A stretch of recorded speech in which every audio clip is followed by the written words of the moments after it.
jangan ngaku cucu Nabi distempel di Jakarta. Emangnya Nabi orang Jakarta? Emangnya leluhur Nabi awal-awalnya tersebar di Jakarta? Mikir para muhibbin, Anda sedang diperbudak. Sadarlah Anda. Kalau tidak, nanti seluruh generasi cucu Anda akan menjadi budak selamanya dari orang palsu yang ingin menjajah dan membelokkan sejarah leluhur kita di Nusantara. Saya akan buka bahwa yang bersangkutan sudah tes DNA di Family Tree DNA. Jelas bahwa haplogrup Y DNA mereka adalah G. Jelas G. Artinya pria dari Kaukasus, dari Bani Khazar yang telah musnah, hancur, menyebar ke seluruh dunia. Tetapi jejak catatan Tuhan dalam genetik kita tidak akan pernah hilang dan terhapus begitu saja. Selama-lamanya akan tercatat. Kita keturunan siapa akan tercatat. Yang pertama, ras Arabnya kurang dari 1%. Artinya mereka sama sekali bukan orang Arab. Gitu kok ngaku cucu Nabi. Arab saja bukan kok. Assalamualaikum warahmatullahi wabarakatuh, sahabat Mesbah Bisa yang dirahmati oleh Allah Subhanahu wa Ta'ala. Pada video kali ini saya mau berbagi ceramah agama dari Gus Fakih Wira Hadiningrat ya, yang mana ceramahnya sangat menyala, menyinggung tentang masalah nasab dan para penceramah-penceramah dari kaum Ba'alawi. Yang mana video kali ini Gus Fakih membahas tentang masalah nasab Ba'alawi ya. Jadi dari hasil membongkar hasil tes DNA klan Ba'alawi ya. Yuk, seperti apa ceramahnya? Langsung saja menuju ke videonya. Let's go. Assalamualaikum warahmatullahi wabarakatuh. Bismillah walhamdulillah wala haula wala quwata illa billah wassalatu wassalamu ala rasulillah wa ala alihi wa sahbihi wa man walah amma ba'da. Merdeka! Hidup Pancasila! Hidup Merah Putih! NKRI harga mati! Hidup Bhinneka Tunggal Ika! Hidup Pondok Unik Nusantara! Panjang umur untuk Mama Hufron dan seluruh warga Pondok Keluarga Besar Unik Nusantara. Allahumma amin. Allahumma sholli ala Muhammad. Saudara-saudara sebangsa dan setanah air, sungguh berbahagia. Hampir setahun lamanya saya akhirnya bisa sowan silaturahmi, sembah sungkem kepada seluruh warga Unik, Pondok Unik Nusantara, terutama kepada Yang Mulia Abuya Mama Hufron. Saya tidak ada yang mau saya sampaikan di sini kecuali yang pertama puji syukur kehadirat Allah Subhanahu wa Ta'ala kepada seluruh para pejuang Nusantara, terutama apresiasi yang setinggi-tingginya kepada semua keluarga saya, keluarga besar Pondok Unik Nusantara, sebagai yang paling lantang di Nusantara untuk menegakkan marwah leluhur, untuk menegakkan marwah Pancasila, untuk mencintai NKRI dengan seluruh harga diri sampai mati, sampai darah penghabisan. Kepada saudara saya KRT Ilyas Wirodipuro, kepada saudara saya Gus Ubat, kepada saudara Ustadz Imron dan yang lain sebagainya yang tidak bisa saya sebutkan satu persatu. Semua orator-orator, ustadz-ustadz, kiai-kiai dari Pondok Unik memberikan contoh nyata bagaimana pribumi Nusantara harus bersikap, harus menegakkan harga dirinya, menegakkan marwah leluhurnya, mentauladani semangat perjuangan leluhur, menegakkan semua ajaran suci leluhur, ajaran mulia dari leluhur di bumi Nusantara selama-lamanya. Allahumma sholli ala Muhammad. Saudara sekalian, bagi kita semua sebenarnya polemik nasab Ba'alawi ini sudah menang telak. Tidak ada satupun narasi dari mereka kecuali penyesatan dan framing jahat yang mereka lakukan. Betul? Tidak ada bantahan ilmiah apapun yang bisa mereka lakukan. Tidak ada bukti kitab sejaman yang bisa mereka hadirkan hingga detik ini untuk membuktikan bahwa keabsahan nasab mereka adalah benar adanya. Mereka juga takut dengan segala alasan untuk melakukan tes DNA sebagai sebuah kajian yang diakui oleh seluruh dunia. Bahkan Muktamar Nahdlatul Ulama ketika di Boyolali bisa memberikan fatwa bahwa tes DNA bisa membatalkan ilhaq nasab. Tetapi anehnya justru ada dari oknum PBNU yang justru memframing bahwa tes DNA adalah tidak presisi dan lain sebagainya. Walaupun mental budak itu jangan keterlaluan. Ingat muasis kita, ingat Mbah Hasyim Asy'ari, ingat Syekh Nawawi Al-Bantani, ingat Syekhona Khalil Bangkalan, ingat penghulu datuk kita Wali Songo yang telah dengan seluruh jiwa raga, darah, harta, nyawa, keringatnya digunakan untuk membangun peradaban Islam di Nusantara.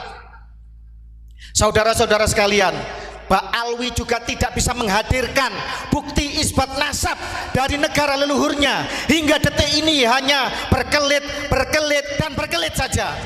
Mana kalau benar keturunan keluarga zuriyah Nabi dari Yaman, hadirkan isbat nasab dari Yaman. Kalau benar bahwa Sayyid Ahmad bin Isa hijrah dari Irak ke Yaman, hadirkan isbat nasab dari Irak. Jangan ngaku cucu Nabi distempel di Jakarta. Emangnya Nabi orang Jakarta? Emangnya leluhur Nabi awal-awalnya tersebar di Jakarta? Mikir para muhibbin, Anda sedang diperbudak. Sadarlah Anda. Kalau tidak, nanti seluruh generasi cucu Anda akan menjadi budak selamanya dari orang palsu yang ingin menjajah dan membelokkan sejarah leluhur kita di Nusantara. Allahu Akbar. Saya datang ke sini sebenarnya mau bertanya, kenapa Mama Hufron, Abuya Mama Hufron yang kita cintai bersama sampai meminta maaf, padahal beliau sama sekali tidak bersalah apapun di dalam narasi di Nusantara ini. Itu yang mau saya tanyakan. Tetapi tadi Gus Ubat dan semua warga menyatakan, Gus, kami tidak pernah menganulir semua narasi kami karena kami yakin benar dan punya data dan bukti. Tetapi kami sadar bahwa kami telah membuat kegaduhan dan kami ingin membawa Nusantara menjadi damai kembali, untuk kembali diluruskan di dalam narasi yang sebenar-benarnya tentang pembelokan sejarah dan pengakuan palsu nasab Nabi di Nusantara ini. Saudara-saudara sekalian, mohon maaf, mohon izinnya saya akan bernarasi bahwa sebenarnya kalian semua warga bumi Nusantara ini sedang kena prank oleh Mama Hufron.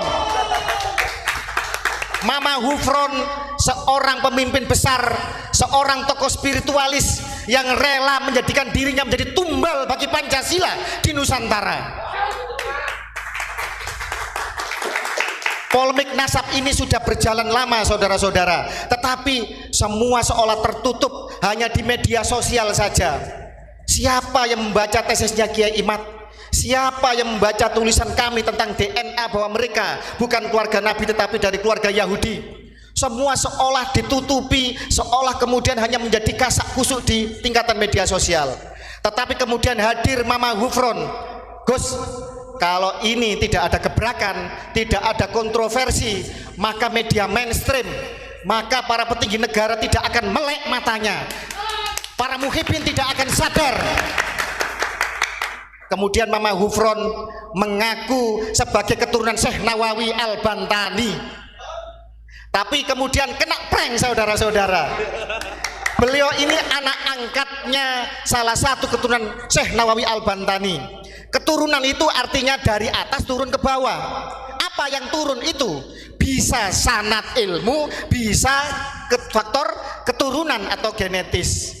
Jadi jangan salah, ngaku keturunan ini bukan berarti keturunan darah.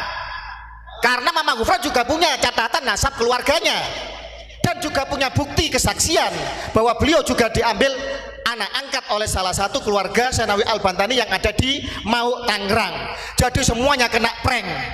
Itu prank pertama. Kemudian ternyata masih belum alhamdulillah keluarga Syekh Nawawi mulai bangkit. Keluarga Nusantara, keluarga Sunan-Sunan bangkit kemudian. Dan kemudian Mama Hufron dengan segala macam akrobat kontroversinya melakukan prank yang berikutnya. Lebih dahsyat pranknya.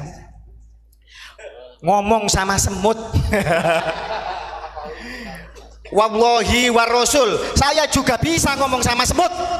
Pertanyaannya, semut paham nggak dengan omongan saya? Gitu aja, gampang mikirnya.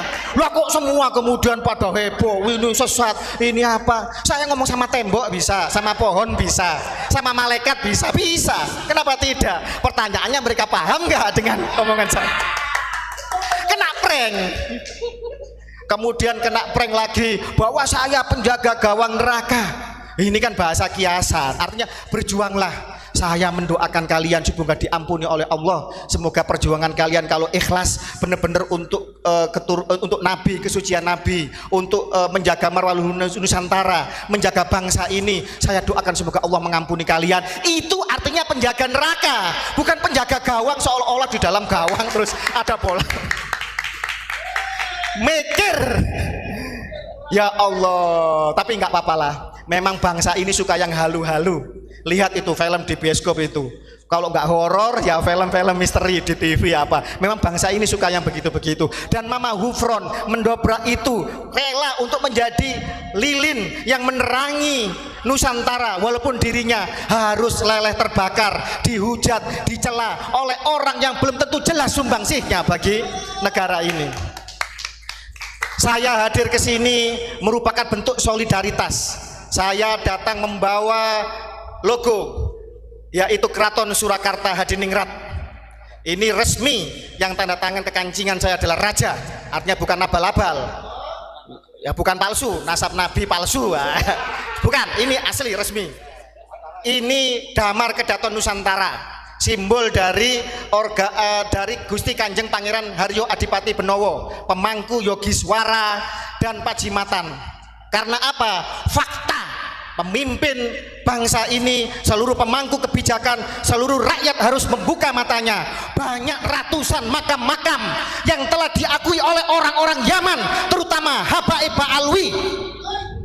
Ini kejahatan yang sangat brutal di Nusantara, saudara-saudara sekalian.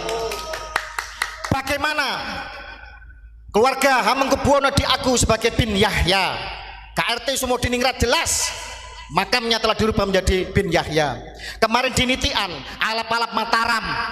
Kemudian keluarga kita, dari keluarga Hamengkubuwono, dari para aktivis pencinta budaya PSN di Yogyakarta, Laskar Mataram, menertibkan makam putra dari Panembahan Senopati di Nitian Jogja menjadi Al-Idrus. Ini bukan Al-Idrus, ini Gedabrus ini namanya. Kita berhak marah. Tidak ada kompromi bagi para penyamun, para rampok yang ingin mengacak-acak rumah kita. Setuju? Kita punya rumah sudah damai, sudah baik, makmur. Datang orang pendatang, kemudian duduk, kata orang Jawa metingkrang, tidak sopan.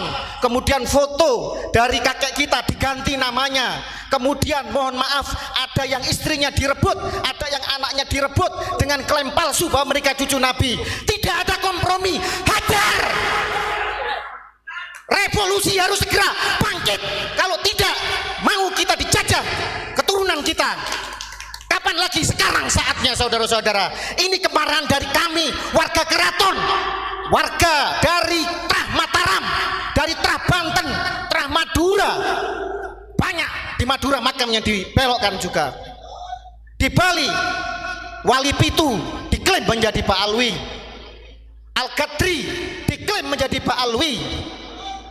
Ada Kesultanan Mempawah, putra raja tidak punya rumah, ngontrak-ngontrak. Ini miris.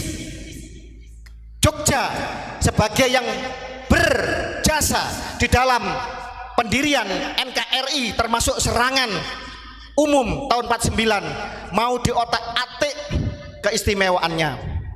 Bagaimana Darul Hasimi punya Habib Lutfi bin Yahya telah meracuni Keraton Yogyakarta. Dan alhamdulillah keluarga Keraton Yogyakarta bersuara lantang. Gusti Pangeran Haryo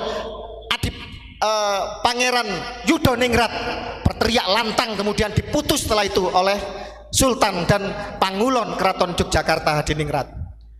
Semoga seluruh keraton Nusantara sadar bahwa leluhurnya sedang ingin diperkosa, sejarahnya ingin dibelokkan.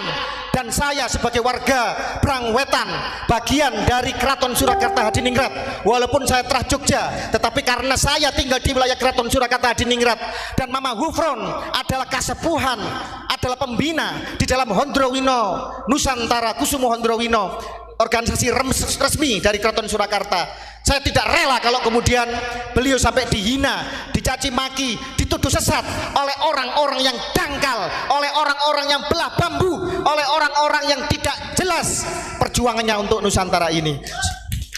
Saudara-saudara sekalian, Mama Hufron hadir menjadi seorang ulama, tidak mendawir kepada umatnya. Lihat di Surabaya, ribuan santri gratis. Di sini juga beliau selalu memberikan santunan-santunan. Di Keraton Surakarta itu berapa puluh ton beliau sering membagikan beras untuk abdi dalam dan acara-acara di keraton. Beliau juga membagikan beras di seluruh Nusantara, bahkan di beberapa keluarga kasepuhan Sohibul Makbaro, di ulama-ulama Nusantara banyak yang beliau santuni tanpa koar-koar. Ini menjadi miris ketika kemudian seseorang yang demikian banyak jasanya, banyak perjuangannya, hanya karena membuat kontroversi kemudian dituding sesat. MUI jangan memandang sebelah mata. MUI jangan hanya tanggap ketika Ajinomoto dianggap haram, kemudian setelah itu audiensi kemudian menjadi halal. MUI jangan menutup mata dengan banyaknya pembelokan sejarah, makam-makam yang telah dibelokkan menjadi orang Yaman yang sebenarnya baru datang, pupuk bawang di Nusantara, mau mengacak-acak Islam di Nusantara. MUI jangan diam saja ketika di dalam kitab manakib mereka yang resmi, datuk mereka mengklaim mi'raj 70 kali dalam semalam.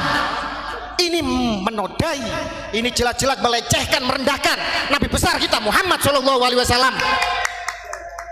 MUI jangan diam saja ketika mereka membuat cerita-cerita halu, membelokkan kisah para wali-wali. Keluarga Wali Songo dibelokkan menjadi Yamani, padahal isbat nasab kita, tes DNA kita jelas tidak ada urusannya dengan Yaman. Rukun iman ada 7. Tidak perlu haji, cukup ketarim. Ini lucu Nusantara penuh dengan kejayaan, masa dibandingkan dengan sebuah kota yang gersang, yang tidak ada jejak peradaban sejarahnya dalam dunia Islam. Mohon maaf, banyak literatur mengatakan bahwa Hadramut dan Tarim yang mereka bangga-banggakan bukan bagian dari Yaman di masa Nabi. Yang dimaksud Yaman adalah Yaman Utara di masa Nabi. Sebagaimana ketika Quran menyebut Rum, itu adalah Romawi Timur, Bizantium yang beribu kota di Konstantinopel, bukan Romawi Barat yang telah runtuh 1 abad sebelum Nabi dilahirkan yang beribu kota di Roma. Sekarang karena penjajahan, karena pembelok, karena faktor geopolitik, kemudian akhirnya Hadramut dan sekitarnya menjadi Yaman Selatan. Padahal dulu di zaman Nabi mereka bukan Yaman. Hadramut ya Hadramut, Yaman ya Yaman. Ini penyesatan model seperti ini sebenarnya sudah saya kupas tuntas dalam banyak tulisan saya, saudara-saudara sekalian. Jadi MUI sekali lagi jangan belah bambu, jangan pilih kasih, jangan tebang pilih. Kalau Mama Hufron yang bicara dengan semut dianggap sesat, bagaimana yang mi'raj 70 kali dalam semalam?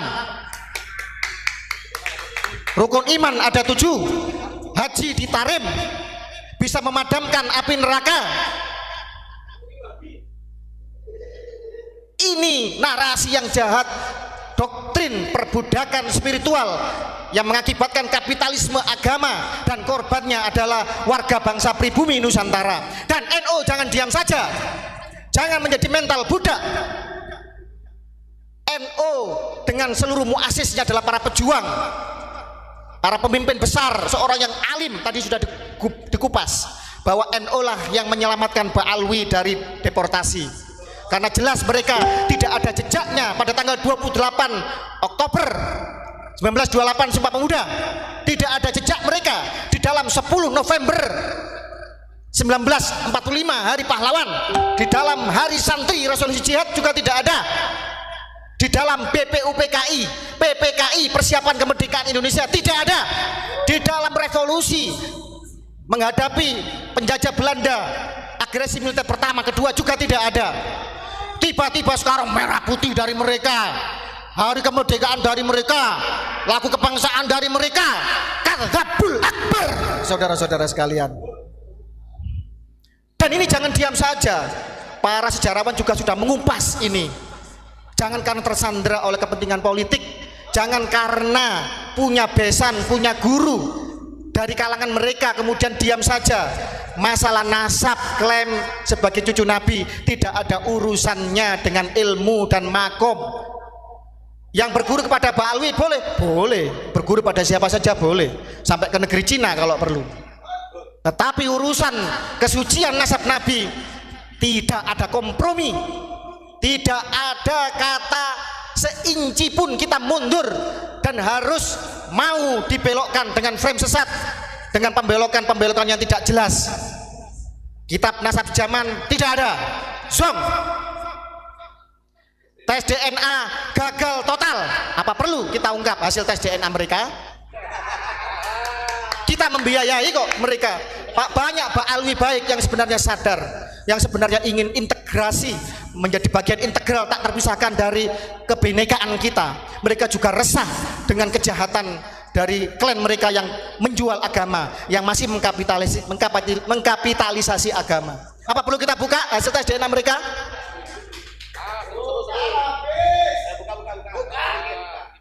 Yang ketiga, mana isbat mereka dari Yaman dan dari Irak?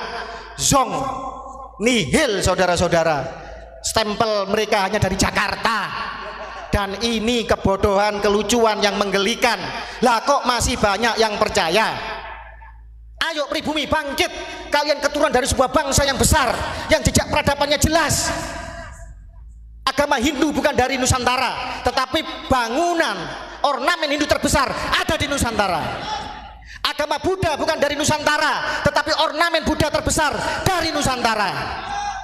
Islam bukan lahir di Nusantara, tetapi Islam tumbuh subur berkembang mayoritas memiliki ornamen kebudayaan bangunan masjid terbesar di dunia.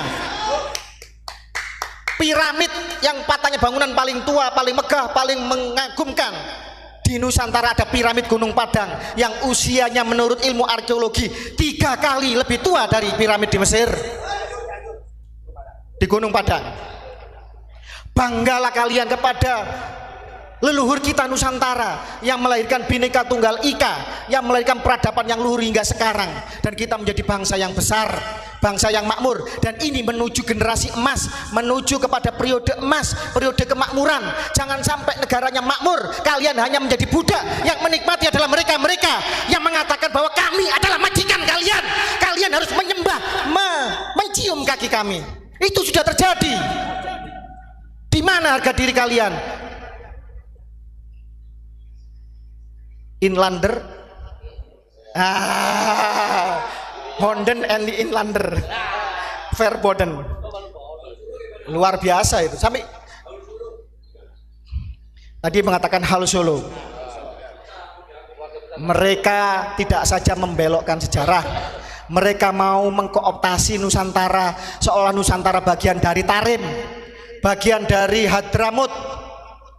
Mereka menggunakan hall-hall tiap kota. Seorang Habib di Solo menjadi Haul Solo, di Gresik Haul Gresik, di Gresik itu ada Sunan Gresik Syekh Sayyid Maulana Malik Ibrahim. Kok berani-beraninya mereka mengklaim Haul Gresik? Di Solo itu ada Ki Ageng Genis, ada Ki Ageng Selo, keturunan dari Wali Songo, ada PB10 yang sangat berjasa kepada Nusantara. Mbah Minhaj, banyak di Solo wali-wali besar kemudian menjadi Haul Solo. Mohon maaf, di Pasuruan ada Masjid Sepuh peninggalan dari Adipati Nitya Diningrat pertama bin Pakubuwono kedua. Adipati Pasuruan telah menjadi Masjid Assegaf. Di Solo ada Masjid Sepuh PB10 menjadi Masjid Assegaf. Ini nanti kalau ketua dewan, wakil ketua dewan, bupati, wali kota, legislatif kita hingga presiden dikuasai oleh mereka. Tinggal merubah ideologi bangsa, tinggal mengadakan referendum, mengadakan pemungutan suara. Panglima TNI, Kapolri semua dikuasai oleh mereka. Jadi apa? Jadi apa kita ini? Ayo, mari kita terbuka mata kita.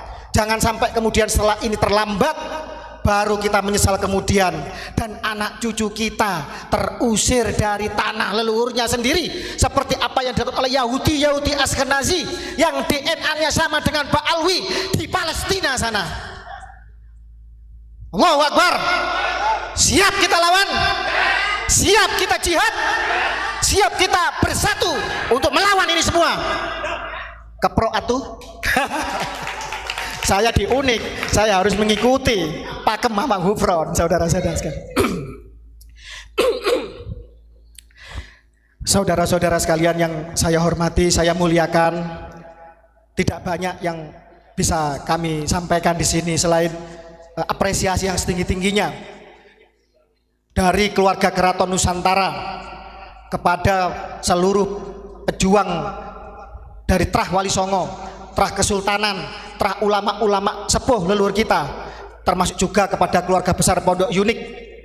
Apa yang kalian narasikan, yang panjenengan semua perjuangkan pada hari ini, insya Allah tidak akan lama lagi negara akan hadir. Insya Allah apa yang dikatakan oleh Profesor Mahfud MD, polemik ini nanti akan diselesaikan secara hukum. Insya Allah apa yang telah kita narasikan sudah sampai kepada Presiden Jokowi, sudah sampai kepada Presiden yang akan datang Prabowo Subianto, sudah menjadi perbincangan di kalangan para pejabat elit negara. Mereka masih mencintai NKRI, mereka masih menjadi garda setia dari Pancasila. Tidak akan lama lagi ketika para nakib dunia dari keluarga Bani Jamil, pencatat nasab 3 putra Said Ahmad bin Isa dari Irak, datang ke Nusantara. Dia pasti akan menyampaikan bahwa datuk kami hanya 3, Muhammad, Ali dan Husain. Tidak ada yang bernama Ubaidillah yang hijrah ke Yaman. Nanti akan hadir nakib dari Yaman untuk menunjukkan bukti fakta sejarah bahwa mereka tidak pernah diakui sebagai bagian keluarga besar Nabi di Yaman sana. Juga akan hadir insya Allah Ketua Nakib Dunia Sayyid Munir dari Turki, Hasimiyun. Turki adalah bekas Khilafah Utsmani. Di sana pencatat nasab Nabi dilakukan berabad-abad selama eksistensi Utsmani. Dan insya Allah semua akan hadir di Indonesia, di Nusantara, untuk menjelaskan kepada mereka-mereka yang bermental inlander bahwa Ba'alwi bukan keturunan Nabi Muhammad SAW. Kalau yang ngomong Gus Fakih Mukodam, Fakih Wirahadiningrat, mereka tidak percaya. Hidungnya pesek, mukanya pribumi, kayak begitu. Ah, lu siapa? Yang ngomong Mama Hufron, Gus Ubat, Gus Ilyas, Gus Imro dan keluarga besar Unik, mereka nggak percaya. Yang ngomong Kiai Imaduddin, walaupun pengarang kitab kelas dunia, puluhan kitabnya dicetak, digunakan di luar negeri, mereka tidak percaya. Karena mentalnya inlander. Kalau ketemu orang mata sipit, mereka minder. Wah, ini lebih lihai dalam berbisnis. Kalau ketemu orang matanya biru, rambutnya pirang, wih, ini lebih jenius dalam ilmu pengetahuan. Kalau ketemu orang hidungnya mancung, walaupun tidak bisa ngaji, pakai surban sebesar ban Vespa, dipikir alim cucu Nabi. Ini mental inlander. Padahal bangsa kita memiliki banyak penemu hebat kelas dunia. Ada B.J. Habibie, panjenengan tahu Bayraktar Turki, drone terhebat saat ini punya Turki. Itu kan sama dengan elang hitam. Yang prototipenya yang membuat itu mahasiswa Indonesia dari Jerman yang dikontrak oleh Turki. Siapa sumbernya? Saya punya senior yang kuliah di Jerman yang menceritakan kepada saya bahwa Ba'alwi ini adalah Yahudi Ashkenazi, Yahudi Khazar. Apa perlu dibuka ini hasil tes DNA-nya Ba'alwi? Mohon maaf, saya tidak akan mengatakan nama karena kita harus menghargai privasi, dan saya menghargai saudara saya tersebut dari Ba'alwi yang telah mau untuk tes DNA. Baik, saya akan buka bahwa yang bersangkutan sudah tes DNA di Family Tree DNA. Jelas bahwa haplogrup YDNA mereka adalah G. Jelas G. Artinya pria dari Kaukasus, dari Bani Khazar yang telah musnah, hancur, menyebar ke seluruh dunia. Tetapi jejak catatan Tuhan dalam genetik kita tidak akan pernah hilang dan terhapus begitu saja. Selama-lamanya akan tercatat. Kita keturunan siapa akan tercatat. Yang pertama, ras Arabnya kurang dari 1%. Artinya mereka sama sekali bukan orang Arab. Itu kok ngaku cucu Nabi, Arab saja bukan kok.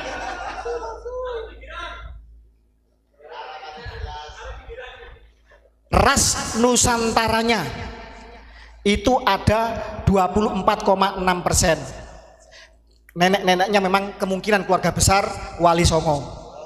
Makanya masih ada kebajikan di dalam dirinya, masih ada kerendahan hati dan ingin berintegrasi dengan semua suku di Nusantara. Aplaus untuk dia. Monggo, Allahu Akbar. Kita doakan yang bersangkutan panjang umur dan menjadi contoh bagi Pak Alwi yang lain untuk kembali ke dalam pangkuan Nusantara kita. Kemudian ras Indochina. Indochina itu Laos, Vietnam, Kamboja, artinya campa lah gitu. Itu ada 8,6%. Kemungkinan mutasi genetik keluarga Wali Songo kan dari sini. Oke.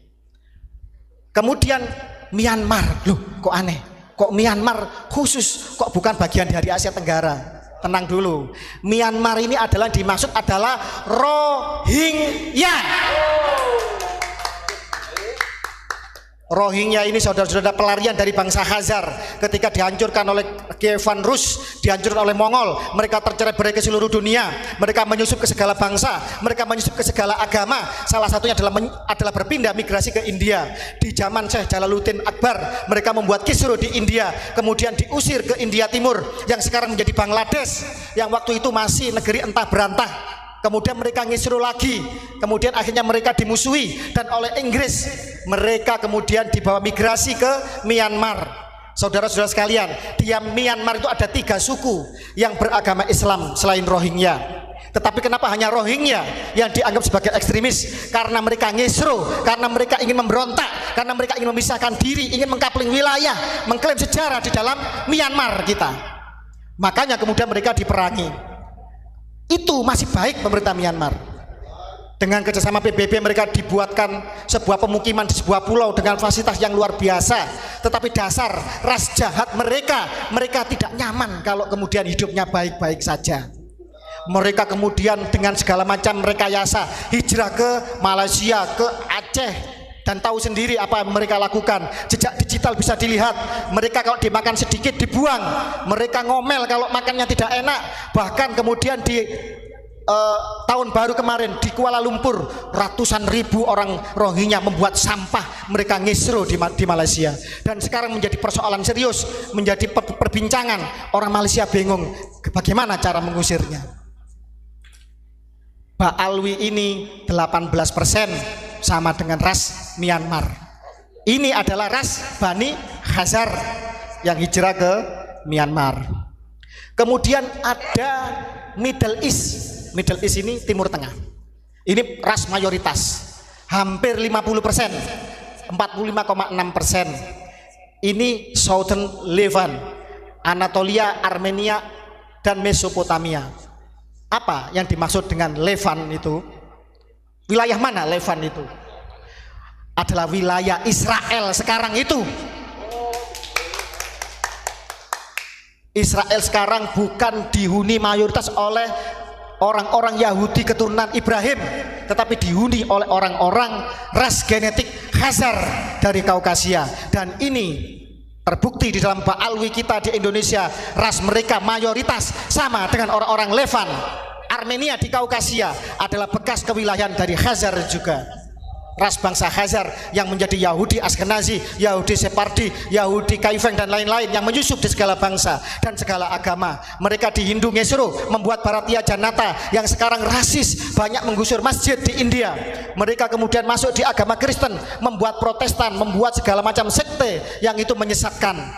Mereka kemudian menyusup di dalam Islam, tidak tanggung-tanggung, ngaku cucunya Nabi Muhammad Shallallahu Alaihi Wasallam.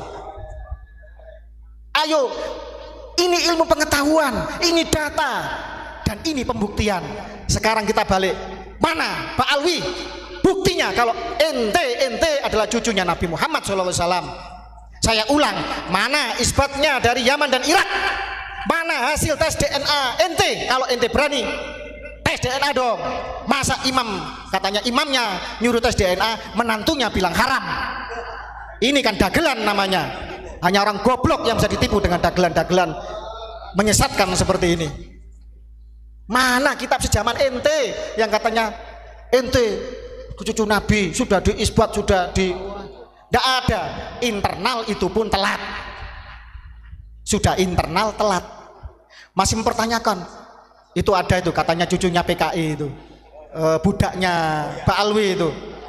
Mana kitab sejamannya Sayyidatuna Fatimah sama Hasan dan Husain?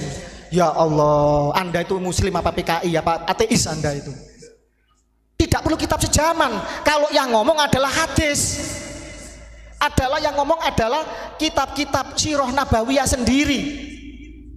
Kok masih tanya kitab sejaman? Ini putrinya Rasulullah, ini cucunya Rasulullah, ditanya kitab sejaman. Ini budak. Bayangkan apa gunanya mondok belajar agama kalau putrinya Nabi dan cucunya Nabi sebagai pemuda-pemuda penghulu surga dia ragukan, dia jadikan framing untuk membela nasabnya Yahudi Hazar yang jelas-jelas tidak bisa menunjukkan bukti apapun sebagai cucu Nabi Muhammad SAW. Ayo terbuka mata kalian, ayo sadarlah sebelum nanti anak cucu kita hidup menjadi budak dan terusir dari tanah leluhurnya sendiri seperti orang-orang Palestina yang diusir oleh orang-orang Hazar yang mengaku sebagai keturunan Ibrahim padahal bukan. Mama Hufron patut kita apresiasi yang luar biasa.